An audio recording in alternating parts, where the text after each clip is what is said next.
Hello everyone. Today we are going to discuss a very important topic, that is vasectomy, which is a type of sterilization method in males. This is a very important tool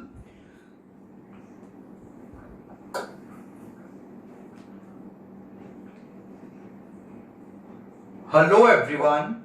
Today we are going to discuss sterilization method in male, that is vasectomy.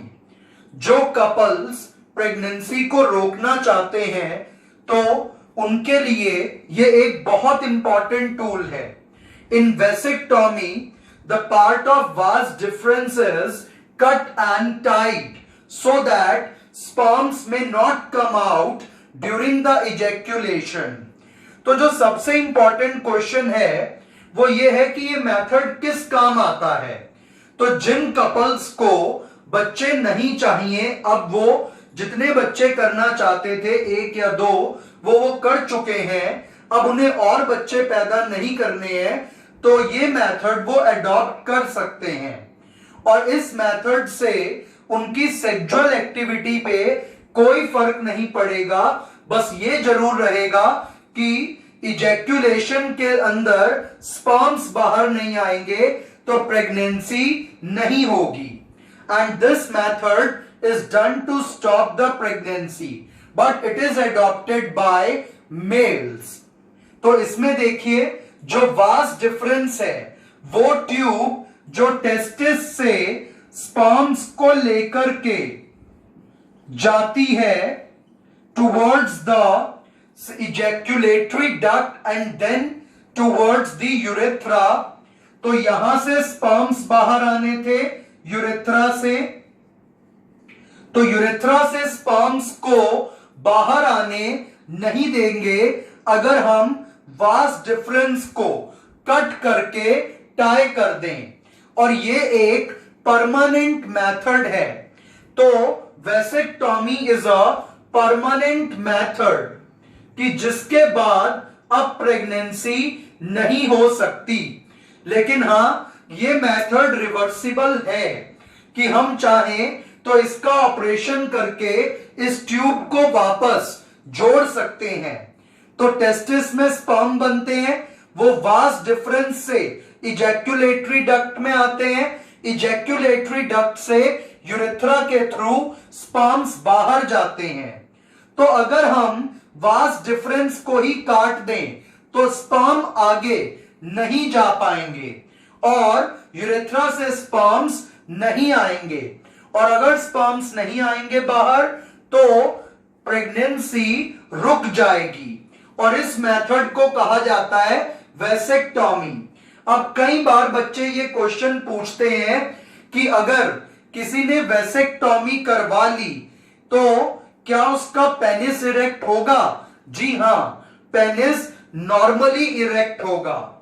तो क्या उस penis में से सीमेन आएगा? Yes, सीमेन आएगा, but उस सीमेन के अंदर स्पर्म नहीं होंगे, बाकी सारे फ्लूइड होंगे और स्पर्म हार्डली 3 to 5% के आसपास का कंटेंट उसका कॉन्स्टिट्यूट करते हैं.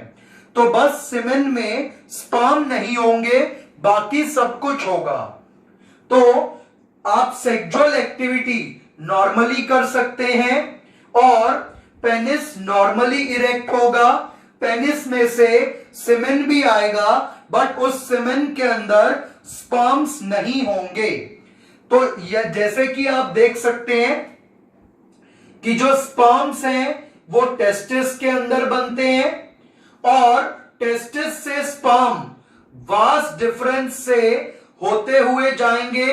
ये ट्यूब पीछे की तरफ दिखाई देगी और यहां पर आकर के ये जो ग्लैंड्स हैं they constitute the semen formation. तो यहां पर सीमेन बनता है इन ग्लैंड्स के द्वारा और फिर यहां पर जो सीमेन है वो पेनिस से इस तरीके से बाहर जाता है. लेकिन वैसेक्टॉमी के अंदर यहां पर इस ट्यूब को ही काट दिया जाएगा and this operation is done through the scrotum. तो जो स्क्रॉटम वाला पार्ट होता है उसके जरिए यहां से एक छोटा सा ऑपरेशन करके इसको यहां से ट्यूब्स को बंद कर देंगे। तो जब ये ट्यूब स्पर्म लेके ही नहीं जा पाएगी आगे, क्योंकि ये यहां से ब्रेक हो चुकी है, तो क्या होगा, यहां से इन ग्लैंड्स का सिक्रीशन तो जाएगा बट स्पर्म्स नहीं जाएंगे।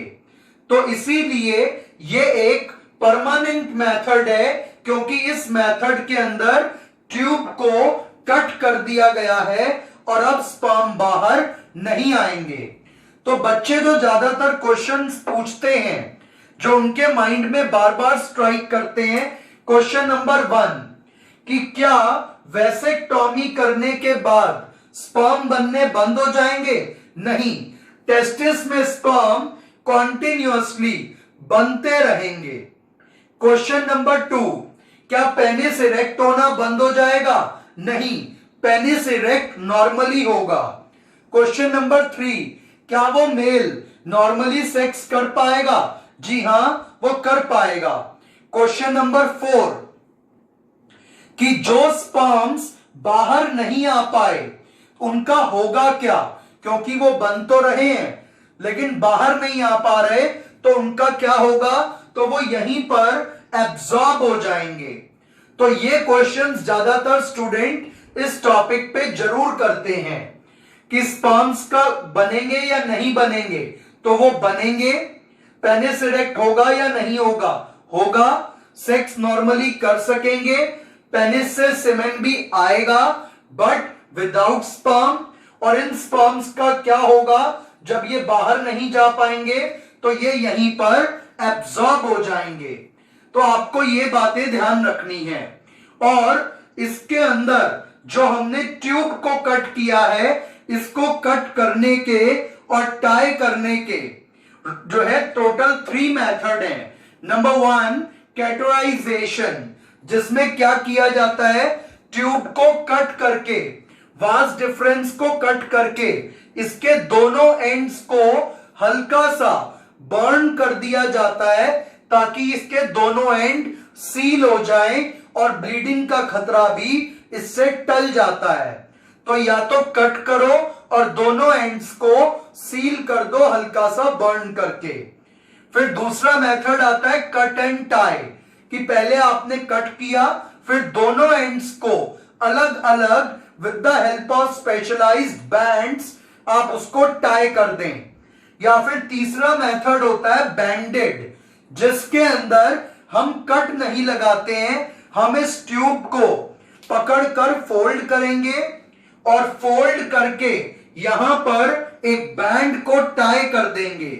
तो ये वाला मेथड अगर बैंडेड फॉलो कर रहे हैं तो इसको इजीली रिवर्स किया जा सकता है, जबकि इन दोनों को रिवर्स करना बहुत मुश्किल होता है।